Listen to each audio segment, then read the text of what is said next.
just say hi, and we're waving. So what I wanted to be able to do was to ask you this directly, to think about Catalyst. And we're going to share just a few slides about Catalyst, because it is our hope that you will join us.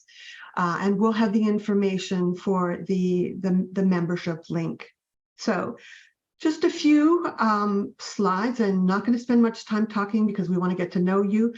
But this session is called Catalyzing Collaborations and Partnerships, because that's what Catalyst 2030 is about.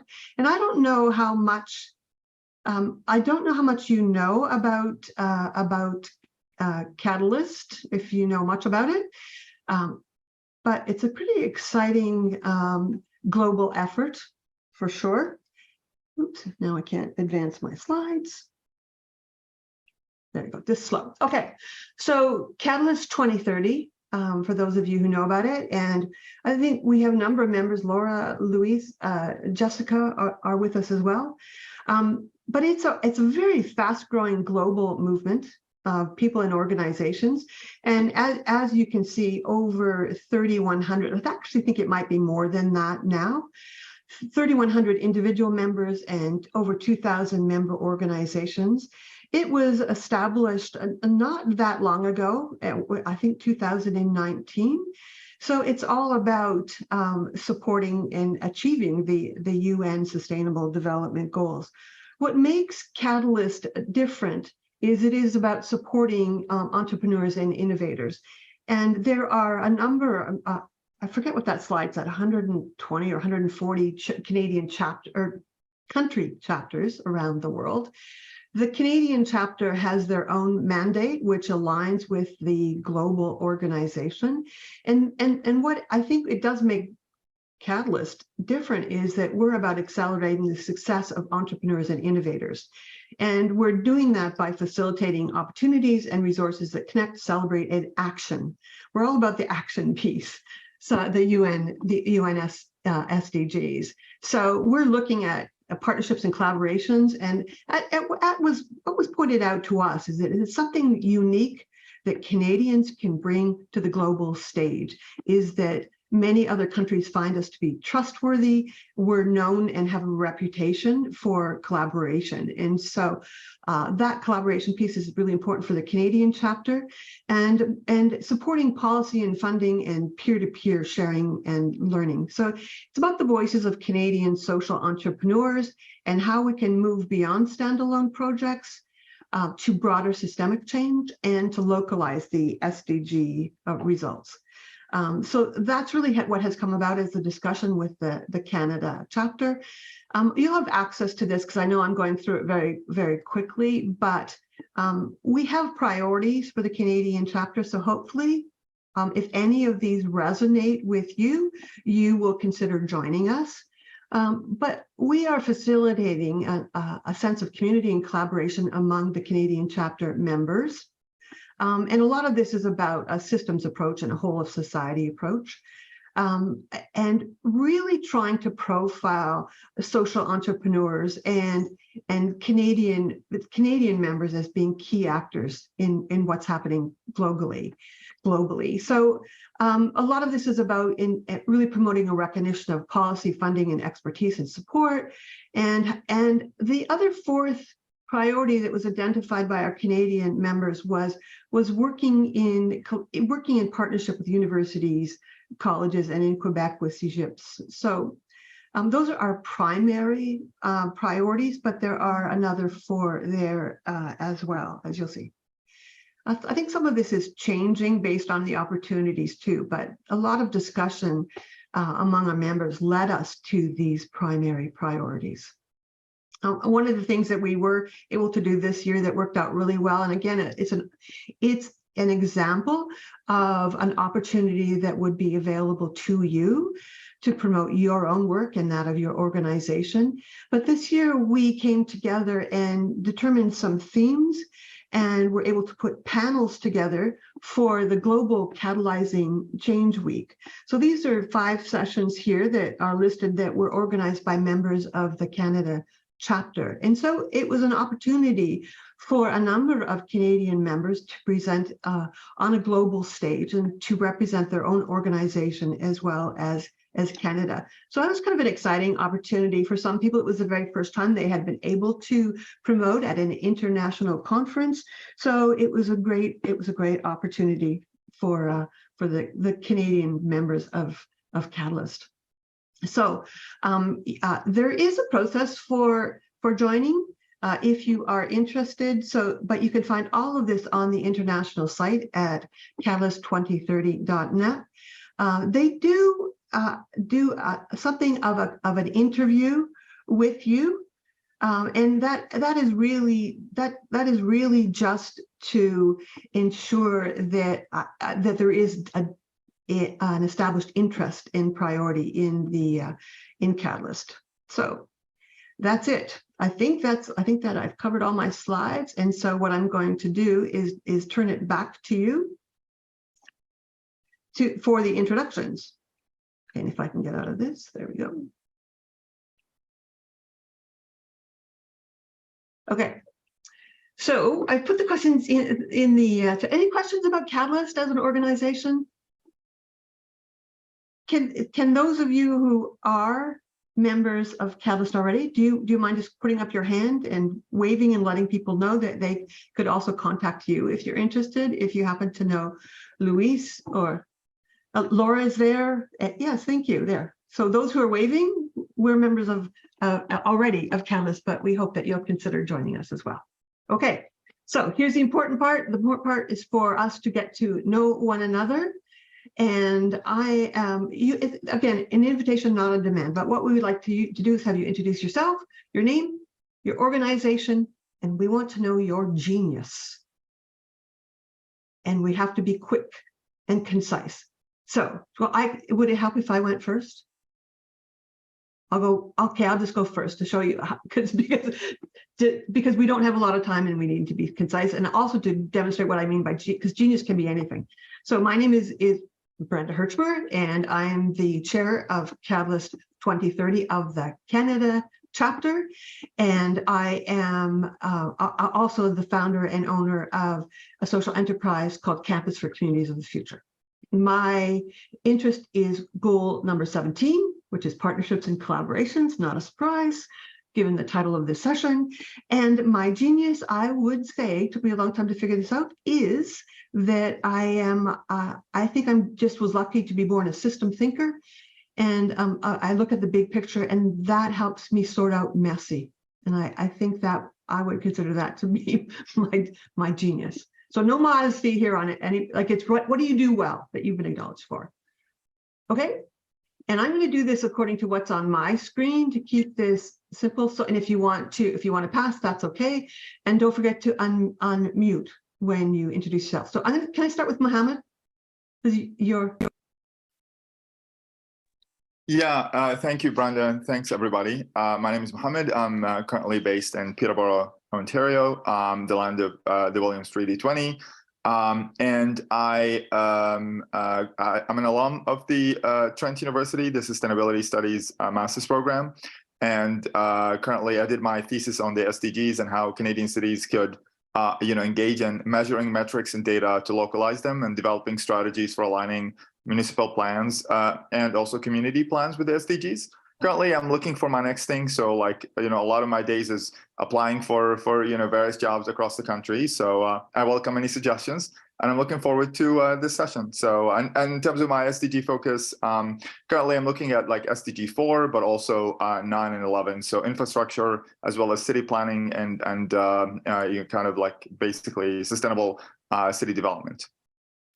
Obviously, SDG 17 encompasses that, so that is usually added on as well, because without collaboration, we cannot really achieve any of this. But in the interest of time, I'll stop there and hand it over to the next person. Thank you very much for doing this.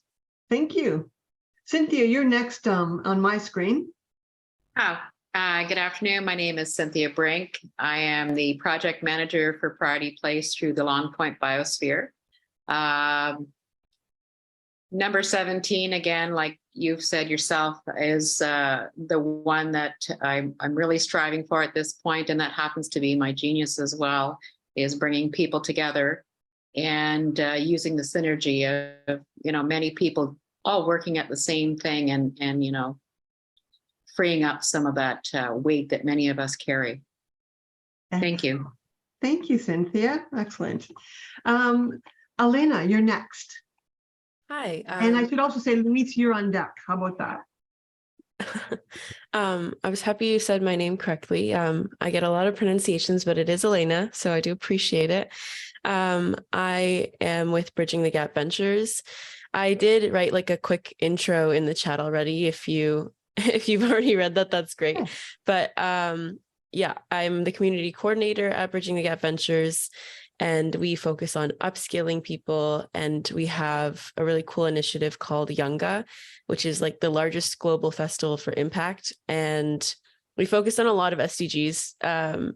So I named them in the chat. So 3, 4, 5, 7, 13, 14, 15, 16, and 17. And we just like put them into different thematic tracks where we like couple them up and that kind of thing. We definitely are working towards more partnerships for the goals as well. And we do that a lot with our initiative Yunga. And I think my personal one that I'm more working on is 13, which is climate action. That's like just my personal favorite, but they all go hand in hand. So it's awesome.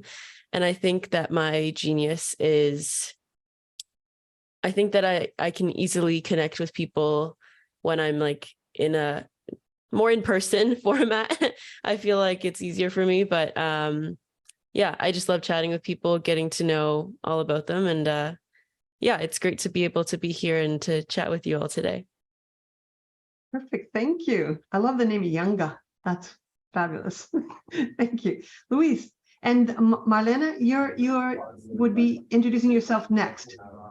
Is that okay? You know your name, organization, and what you consider to be your genius. And we're doing this really quickly because we don't have a lot of time. But Luis, sorry, back to you. Yeah, no problem. Hello, everyone. My name is Luis Patricio.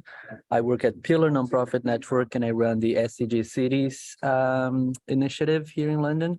My SDG and my genius, I guess they kind of go hand in hand. It's hard to pick one because it's really about the connections between them and the three pillars of social, environmental, and economic dimensions. So I'll say that's my genius to find the interconnections of things. I'll put a link in the chat to show a little bit how we support innovation and catalyzing social entrepreneurship. We had community learning. It's one of our events, the community learning series called Doing Business for Good. There will be a few others more on that page with a few examples. And then on our blog posts on our news page, we have a few examples of organizations, local organizations here in London and in Guelph that we've been supporting through the initiative, and also working with the just recently opened the SDG Idea Factory in Kitchener. We run a few workshops with the small business and social entrepreneurs in the city of Kitchener. So working primarily in the Southwestern Ontario region, but hopeful that those practices can be shared all over Canada. Back to you, Brenda. Thank you. Nice. This is great. We're really getting to know one another and our backgrounds and where there may be some connections. So, Marlena, you're still there? So for those who just joined us, we're introducing ourselves to get to know one another better. And we're doing that with our name, our organization, the SDG goal that we align with the most, as well as a question, which is, what is your genius? We're bringing your left brain and your right brain into the room. Marlena, oh, I'm not sure she's there. Okay. So Bev, are you there? You're next on my screen. Looks like Bev's busy moving. Okay. Hey, James, would you like to introduce yourself? Another Sure. member of Catalyst? Hi, thanks, Brenda. My name is James Stotch, and I'm with the Institute for Community Prosperity at Mount Royal University. And I guess the SDG goal best I best align with is probably 17, which is the partnerships goal, which is, I know it sounds like a cop-out, but we have a fairly kind of broad ambit. And the question around genius, that's a really tough one. I don't know. In another life, I imagine myself as an epic poet. So I dabble in poetry, and that's my aspirational genius, but not my true genius. Nice. Who knew? I didn't know that about you. Wow. Okay, thanks for sharing. So Cynthia, how about you?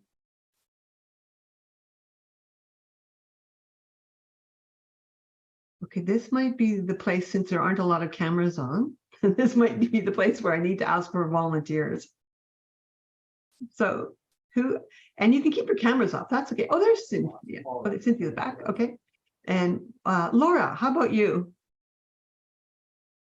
Sure, forgive me for not putting my camera on. I'm having internet issues and I'm on my mobile phone. Oh, it's not a problem, but thank you for the explanation. Yeah, okay. So, hi everybody, I'm Laura and I'm the founder. I'm also part of Catalyst Canada.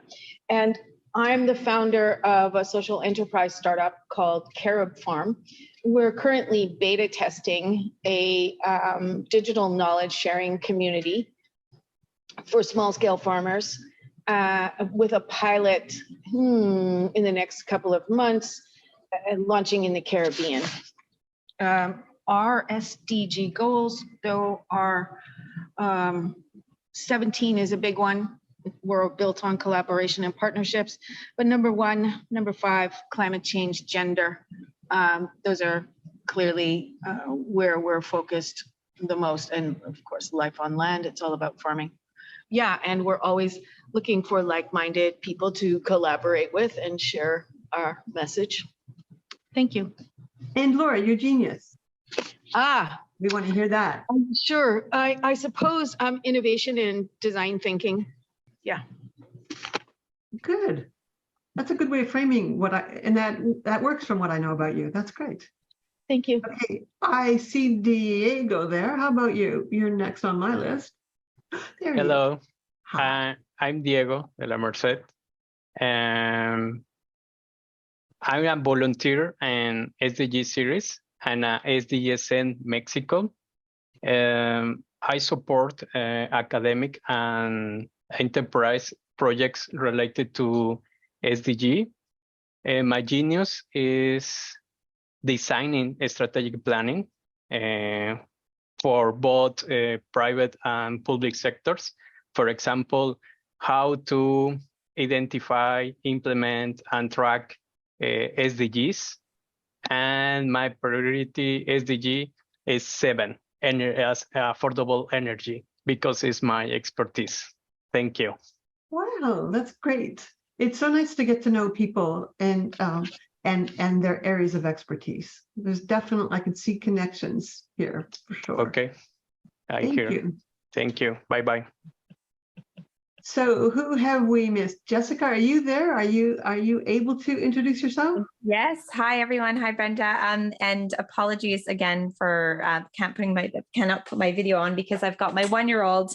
I'm on my mobile, so it's about 6:30 p.m. here in France, and I'm just kind of chasing her around the house and trying to avoid minor catastrophes. So apologies for not having the video on. I am listening attentively and really happy to be here. Brenda, as you explained, I'm a member of the Canadian chapter, but I'm also a member of working group working group 6.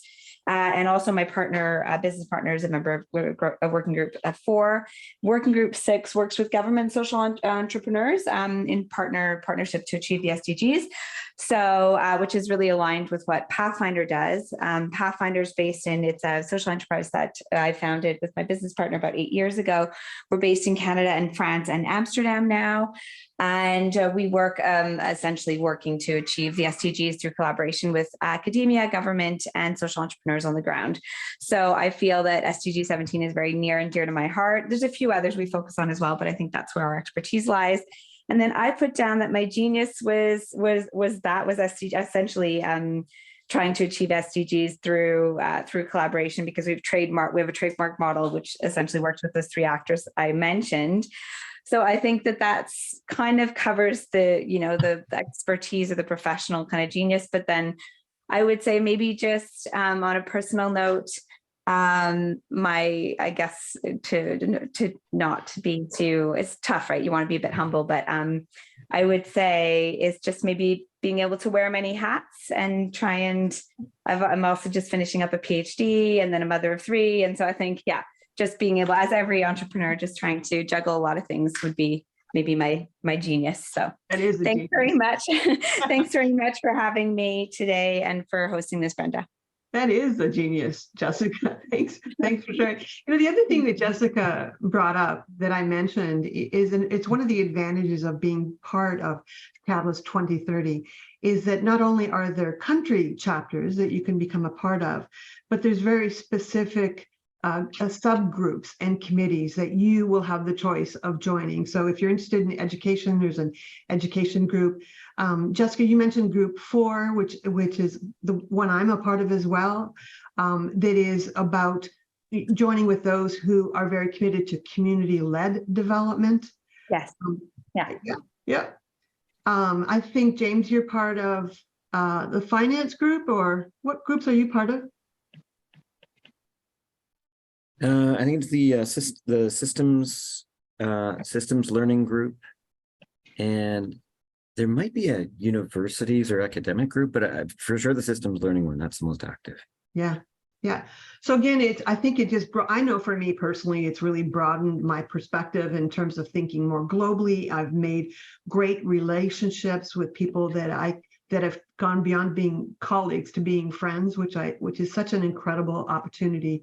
The world really is flat. So it's a great, Catalyst 2030 is a great organization in so many ways. One of the other groups that I've joined, it actually is called The Garden, and it meets on Fridays, and it's an hour meeting, always just an hour, and we don't have any agenda. We have no formal agenda. And so it makes for the most exciting and deep and rich conversations. It's almost therapeutic. I just managed to carve out that 1 hour to have those kind of conversations, which has been very beneficial. So, okay, so I know some of you have, I'm trying to follow along in the chat, because some of you have introduced yourselves there, which we really appreciate. But who have we missed that would be interested in telling us more about themselves and mostly about their work, so we can see some potential for networking and joining? Oh, Joanna, thank you. Go ahead. Hi, thank you. Also, I would like to apologize for not having my camera on, but very quickly, I am a program officer with Universities Canada. I'd like to share with you guys a new initiative we actually launched recently, which is to see collaboration locally, nationally, and internationally to align efforts and share strategies to address gaps, share resources, best practices to address climate change for our member universities. My personal genius, I would say, is it aligns with SDGs goals 11, 10, 4, 5, 8, 12. I like all of them, but I'd like to emphasize that my personal genius is also centered into research, measuring, and reporting. Thank you for giving me the stand here. Thank you. Well, that's great. Thank you. I'm not even sure I knew much about Universities Canada, so I appreciate that. Thank you. I taught at a college. I guess that's why. Different focus for sure. So who else have we missed? And would like to introduce themselves? Just if you can use the icon maybe and raise your hand. Oh, Kate, hi. Hi, I've been trying to interject in between. My kids are home on a PA day, and my son is practicing his drums. So if you hear some drumming in the background, that's why. So I put my introduction in the chat, but I'm part of the national organization that helps and promotes and supports organizations like Cynthia's. There's 19 biosphere regions across the country. Just a shameless plug, we have our own side event happening at 2 o'clock if you're interested in learning more. The biospheres are focusing on all the SDGs. It's like ingrained into the blueprint of what a biosphere reserve is. And at the same time, we're really focusing mostly on climate action, land and underwater, and sustainable cities and production and decent work. But there's a whole suite of other products. I would say my genius is kind of knowing a little bit about a lot of things and the connecting link between all of the 19 sites. Thanks for the opportunity. Nice. I think being a generalist is highly underrated, but it is a genius for sure. Good for you. Okay. I'm not sure if Bev was, oh, no, maybe not. Okay. So who have we missed? Anybody? Okay. Because the last question that we want to focus our time on is how can we support you? I guess it's you personally, but it's also about your organizations. What do you see is needed to help address the SDGs? So that's the next question that we'll focus on in our last 15 minutes. But I think the other thing I just want to reinforce is to encourage you to join Catalyst 2030. It's everything. It's a very extensive and pretty intuitive kind of website. So you can register on the global site, which is catalyst2030.net. And when you register as a member and when you are approved as a member, you are automatically added to the Canada chapter list. You don't need to attend all meetings. You don't need to attend any meetings, but it's a really good way of staying connected to what the Canadian members are doing across the country. So I just want to encourage you to do that. And so we're just going to do this as an open forum in terms of having you respond to the question about how can we help? What do you and your organization need to do more?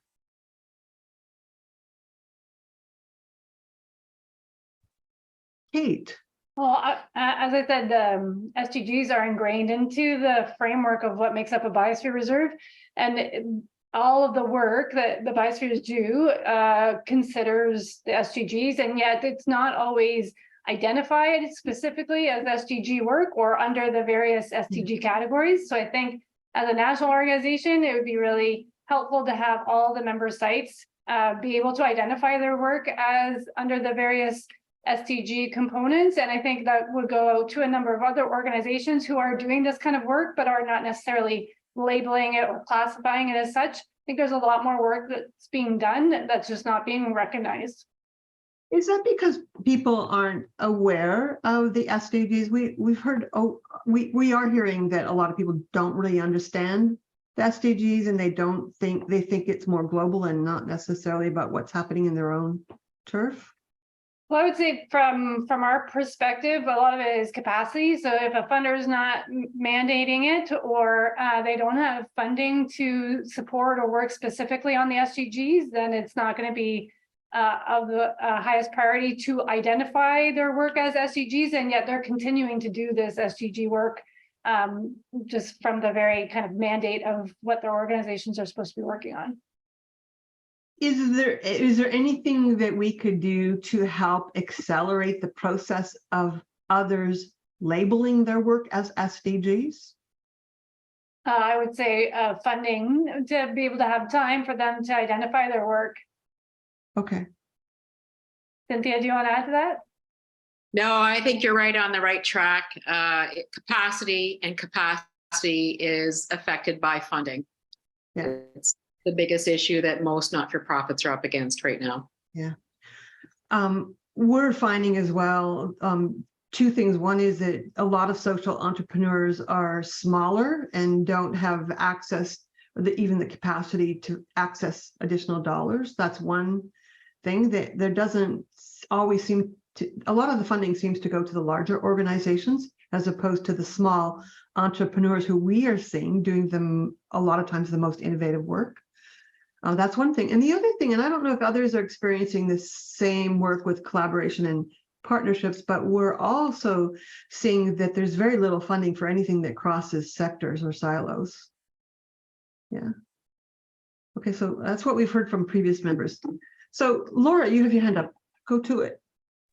I see people nodding and I see people thinking. I just wanted to echo what was just said in that I think that if there's, and this is something we've discussed earlier too, I think that if there's a library, a database where people who are members of Catalyst can connect with like-minded members or horizontally connected members, regionally, I think that if there was an overall and overarching kind of way for us to connect, because I feel it's really, really vague.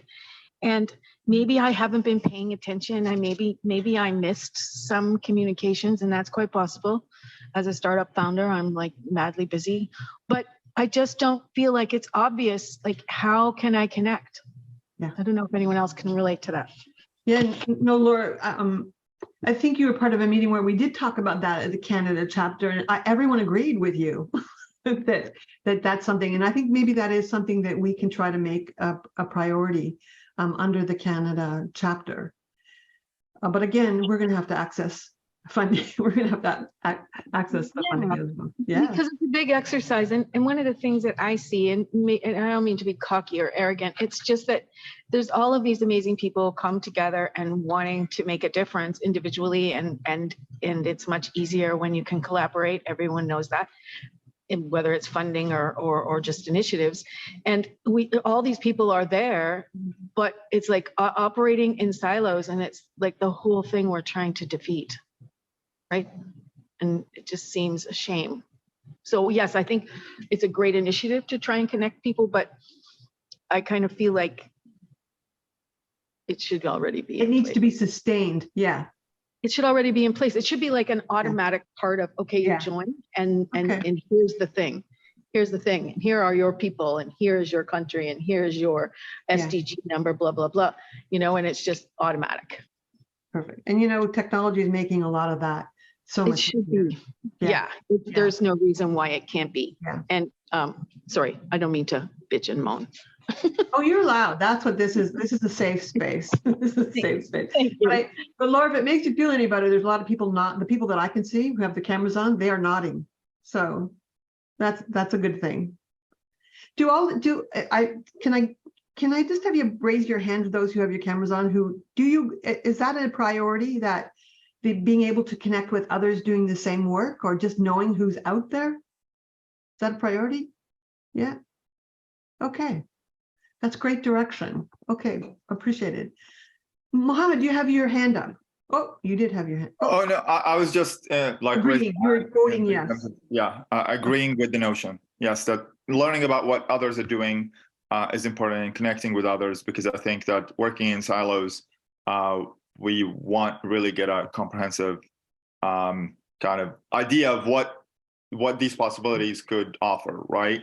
I think that's kind of where I was fortunate to really reach as far and wide as I could in my thesis to practitioners across the country who are doing amazing things. And so that's kind of really what formed the synthesis of my ideas.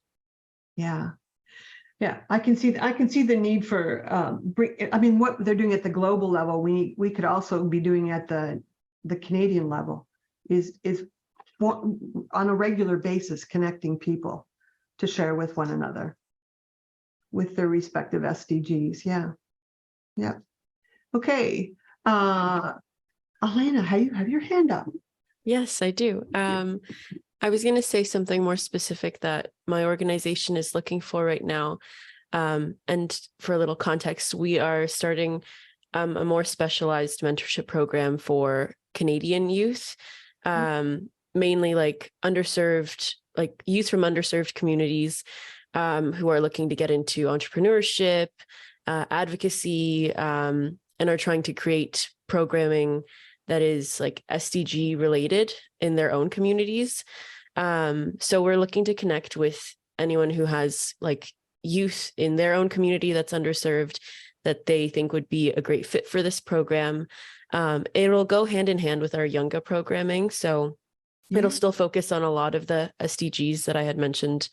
It's probably lost in the chat somewhere, but I can add that in again. But yeah, if you have anyone who you think would be a great fit or another organization who you think would be great for us to connect with, that would be awesome. And I'll add my own connection information, my email in the chat as well.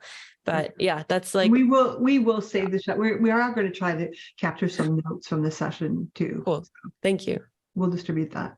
I guess my last question, because we have 5 minutes, what to really kind of drill down on this question, it's what do you personally need?